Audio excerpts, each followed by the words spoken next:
In the blistering heart of the ancient Mesopotamian desert, beneath a sky of relentless copper flame, a civilization was born not of stone or mud brick, but of molten sand and pure, refracting light.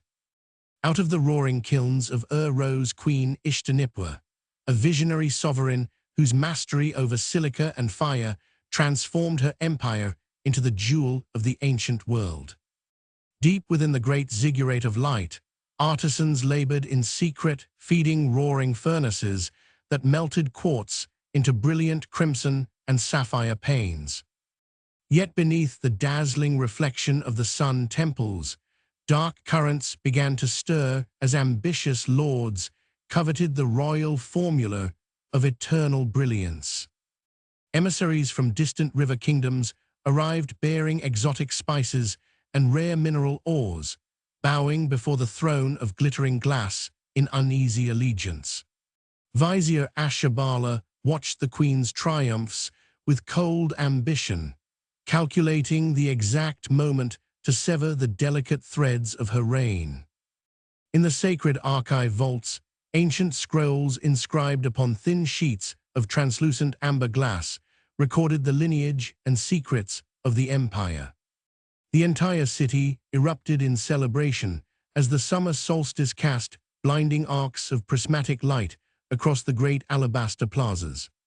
Standing atop the towering sun pavilion, Queen Ishtanipwa raised her scepter, proclaiming an era of peace and shared prosperity across the valley. Behind the glittering banquet curtains, however, a dark plot was poured into a chalice of dark basalt, waiting for the evening toast.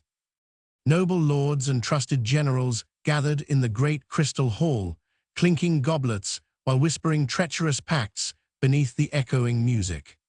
Vizier Ashurbala stepped forward with a flawless smile, raising his cup to salute the queen in a toast that signaled the beginning of the end. As Queen Ishtanipwa lifted the chalice to her lips, a sudden, unnatural hush fell across the banquet hall, freezing every musician and guest in place.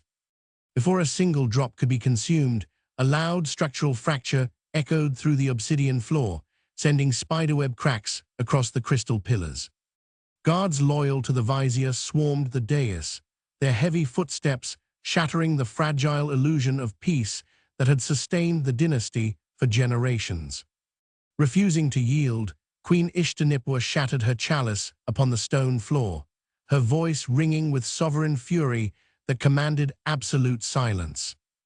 Guided by a faithful royal archivist, the queen slipped through a concealed sliding panel behind the throne, vanishing into the subterranean catacombs of Back in the grand hall, Vizier Ashurbala stepped forward and claimed the empty crystal throne, seating himself beneath the cold gaze of the empire's statues. Far below the city streets, amidst the roaring remnants of ancient kilns, the queen rallied the loyal guild artisans to forge a counter-revolution.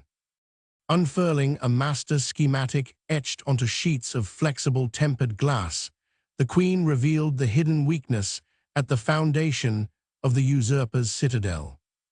When the midnight hour struck, the underground resistance marched silently through the forgotten drainage tunnels, emerging directly beneath the palace foundations. With calculated precision, the rebels disabled the main gate mechanisms, breaching the inner sanctum where Vizier Ashurbala reigned in supreme isolation. Queen Ishtanipwa stepped through the shattered archway, confronting the usurper face to face beneath the vast refracting dome of the throne room. Stripped of his illusions and abandoned by his terrified guards, the usurper watched as the crystalline foundations of his stolen empire began to fracture into dust.